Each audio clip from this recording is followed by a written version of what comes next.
Scimandan's going to show us what happens to you when you defend things online that are impossible. You literally turn yourself into a dishonest, double-speaking clown. Look! Time and time and time again, the flat earthers always say, but can you feel the earth move?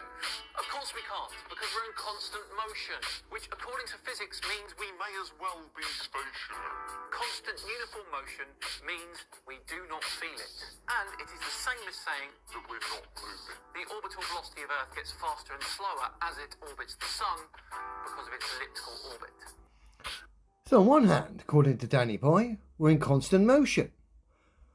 But on another hand, when we're orbiting the sun on this sphere in a vacuum, we speed up and slow down because of our orbit. You can't have it both ways, Dan. And this is the problem, ladies and gentlemen. When you defend things that are impossible, you can't cite any practicality. You're forced to lie with your excuses. And eventually you get caught out because your excuses cross over and you end up looking like a double-speaking liar, incredibly dishonest.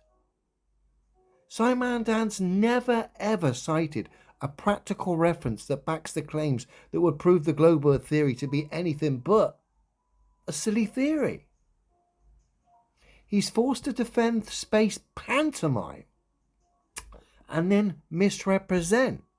In between that, you get an excuse fest, knee-jerk silliness, and all sorts of double-speak chucked in.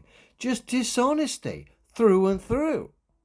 He'll take your money off you, and he'll keep polluting the minds of the children of the next generation to come, all so he can gain financially.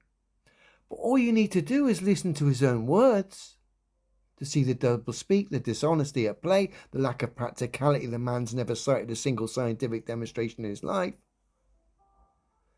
That kind of gives the game away, especially considering Dan is considered one of the top boys for representing this silly theory online. And yet, his own words, his own contradictions, highlight him and the globe for what they really are. Time and time again, the flat earthers always say, but can you feel the earth move? Of course we can't, because we're in constant motion, which according to physics means we may as well be stationary. Constant uniform motion means we do not feel it. And it is the same as saying that we're not moving. The orbital velocity of Earth gets faster and slower as it orbits the Sun because of its elliptical orbit. These people are embarrassing. They're dishonest. They want your money. They want the minds of your children and the next generation. Most cases, they're ignorant to the bigger picture, just fueled by their own desires, their love of money, and the fact they're ruled by the ego. Now, in a lot of cases, particularly Dan's, he's got a financial attachment now with his channel to defending things online that force him to lie blatantly in front of all for everyone to see. Crazy.